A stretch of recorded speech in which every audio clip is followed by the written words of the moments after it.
As you get started on blockchain, one of the useful things to do is to use a blockchain explorer. In this case, what you have in front of you is precisely that. That's a website that is connected to the Ethereum transactions on blockchain. They are connected to a node that has a copy of all of the transactions that are part of blockchain. So in this case, we will do a little walkthrough through what a blockchain explorer is. In this case, Etherscan. We will look at what a block is. We would look at what a transaction is, and we will look at the properties of these. As you can see here on the first page, we're looking at the current price of the cryptocurrency that is connected to the Ethereum platform. Right now, Ether is trading at $222. And we can see as well that the last block that was mined was 13 seconds ago.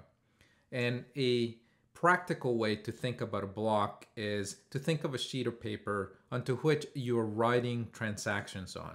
At a certain point when this block is mined, that sheet of paper is finalized and converted into a format that is no longer editable. You can see here as well that the current number of transactions per second is at 5.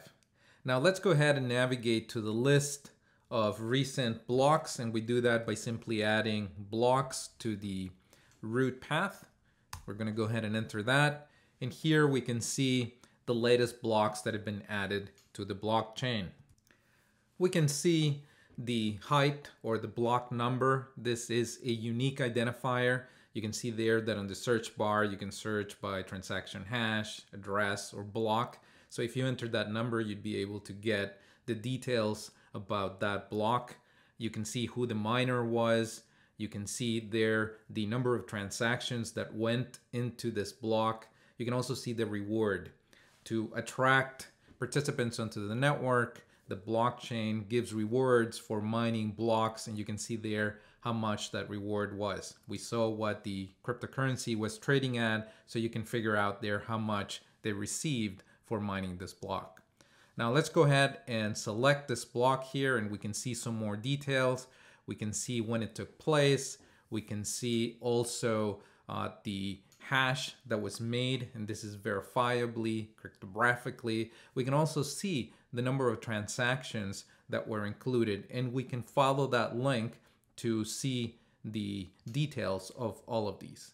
Now that you are on this list, you can take a look and see what transaction took place. If you're trying to verify information, you can take a look and see if the information is correct, how long ago that took place, where the funds came from, the account, as you can see here, that was originated from, and who the amount went to, as you can see there. In this case, this was most likely a contract call that did not require any Ether. That's why you see a value of 0. Below that, you do see some funds being exchanged. Now, just as with the block hash, there's also a transaction hash that is cryptographically verifiable, and we can see them here on the first column.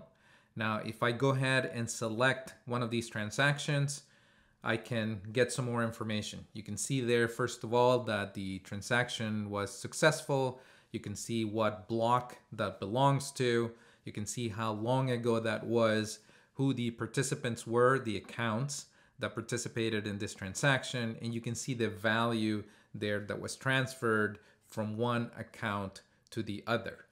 We will return to the topic of gas in a later video. Now let's go ahead and follow the link to the one that the funds came from. In this case, you can see here the account address. And as that page loads, we will be able to see a number of details on that account. You can see here the address. That was the same one we linked on. We can see here the Ether balance. This account has 846 Ether. You can see that at the current valuation, that is $186,000. You can see there as well the number of transactions.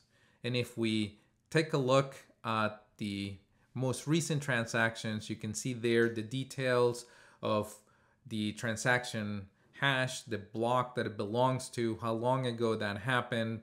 You can see there that the account that it went to as well. Now let's go ahead and select that first transaction. And inside of it, we can see the information there that it was a successful transaction. We can see who it went from and who it went to. We can see also the amount of funds that were transferred. So that's about 0.1 Ether, which in this case is about 22 US dollars. Now, if we go back into the listing of this account, I'll make the following comments. If you have a bank account with $187,000, you would not be normally comfortable displaying publicly all of the movements and funds transfers that had taken place on that account. Now, in this case, because of the anonymity of blockchain, we do not know who this account belongs to. It could be an organization. In this case, it most likely is. It looks like it's a mining operation, but it could be an individual, it could be a university, it could be any other type of organization or entity. Now I'll make one more note, and that is that this account, in fact, doesn't just have the fund transfers that we showed, it also has token transfers, and it owns a number of tokens. So you can see here the tokens that are owned by this account, CNN token, and many others. So as I mentioned at the beginning, this is a good way to interact initially with the blockchain to get a sense of how information is collected and organized and how you can track from a block to a transaction to an account and get some verification on the information that you think is part of it. So with that, I'll invite you to log on to Etherscan and to track some of these transactions and poke around and explore.